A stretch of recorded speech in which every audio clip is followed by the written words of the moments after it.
Wrapping things up from Big Ten Media Days, Nathan Baird from cleveland.com along with Stephen Means and Andrew Gillis. And today was Wisconsin's day to go. It was Luke Fickell, former Buckeye, his first time on the stage, at the tables, everything else, as Wisconsin's head coach.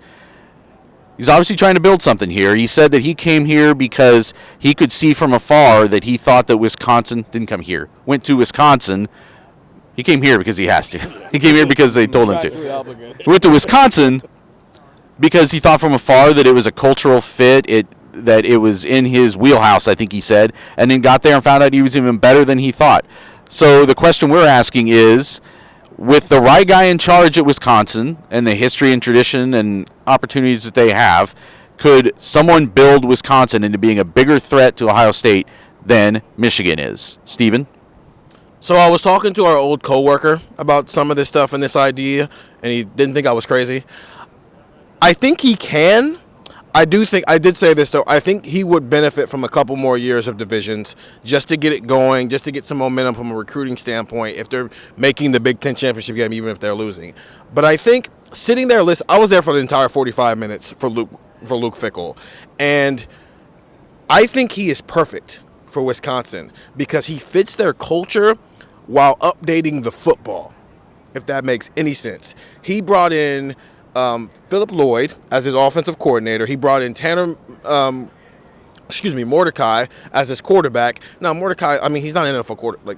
He's not a first-round draft pick, but it's about making a statement. When we think Wisconsin football offensively, we think they're going to hand it off left, we're going to hand it off right, and that's just what we're going to do here.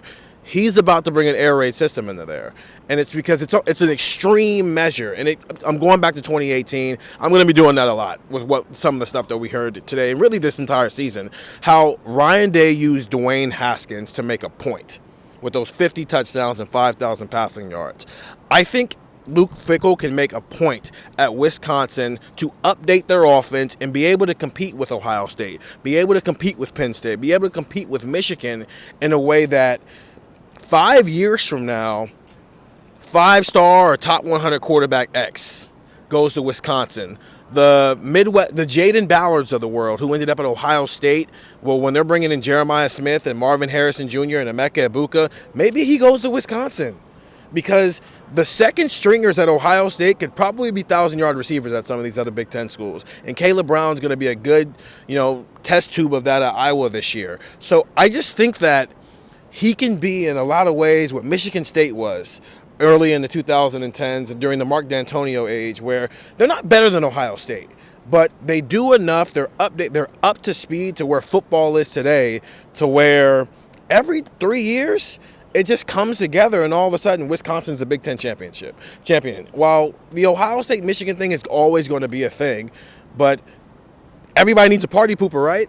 And Wisconsin, I think, has something that can be a party pooper if he gets something rolling here over the next 3 or 4 years. I think Nebraska fans would tell you that it's one thing to have the plan. It's another thing to get the athletes to execute the plan. So I think that, as you're getting to, is the second step for what Fickell wants to do offensively in Wisconsin. Andrew, do you think that there's ever a time where we could see, even briefly, Wisconsin, because it has happened, as he mentions, Michigan State was a real nemesis for a brief period.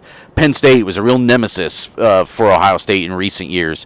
Could Wisconsin have that kind of a role for the Buckeyes? I think so, but I think what Fickell does is he raises their floor more than he raises their ceiling. Like, I think he's going to bring them, like you said, he's going to kind of bring them up to speed. I think the division point's another good one because he's joining at a time where, if you don't have to be Ohio State's level to make it to the Big Ten championship game. Like, you don't have to play them every year.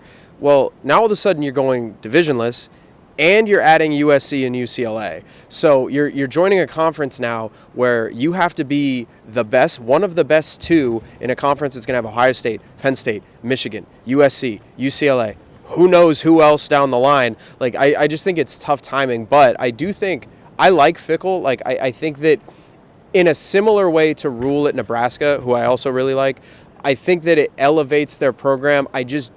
I don't know if you're going to be able to reach that peak level because, we watched Ohio State last year. Like, Ohio State was 1 point. We just talked about it with our other video. Ohio State was 1 point away from beating Georgia and, in essence, winning the national championship. So you have to reach that level to compete with Ohio State. I just don't know if he can get Wisconsin to that level, but he can certainly get them to, like you mentioned, playing in a Big Ten championship. I don't think that that's crazy. Winning a major bowl game, whatever that's going to look like in the 12-team playoff. I think you can get to that level. Just reaching the level from really good to elite is beyond hard in this sport, and I just don't know if he's going to be able to do that. The other thing is how we classify a nemesis or a threat is about to change because of the 12-team playoff. In throughout history, and even if you're just talking about these recent years, everybody in the Big Ten wasn't playing for one of 4 playoff spots. They were playing for one spot. Like last year, they got 2 in, but realistically, most years, the Big Ten champion, or in 2016, not the Big Ten champion, but Ohio State, will be the one team that gets to go to the playoff. Maybe nobody gets to go. You're playing for that one spot. Now it's opened up a little bit, and any one loss along the way is not going to feel the same way. The other thing, though, the reason I would always put them below Michigan as far as a threat is Michigan, you play them every year. Maybe it's week 12, maybe it's not. They're talking about that.